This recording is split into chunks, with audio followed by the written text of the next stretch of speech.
አሁን ላይ ሆነሽ የሆነ ነገር ቢከብድሽ ወይ አድቫይስ ብፈልጊ አንዳንዴ ወደ ኋላ ተመልሰሽ አውርተሽ አታውቂያለሽ? የሚደንቁኝ ነገሮች አሉ።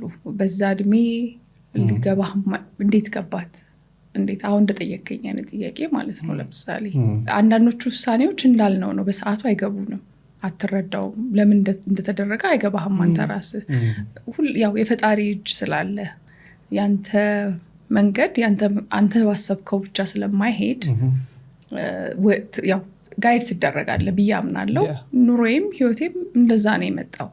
እኔ ስላባሰብኩት መንገድ አይደለም የሄደው፣ ከኔ ካሰብኩት ከማስበው ውጪ ነው የሄደው። ስለዚህ ማይባት ያየሁትም እስካሁንም በጣም ጠንካራ ናት። በጣም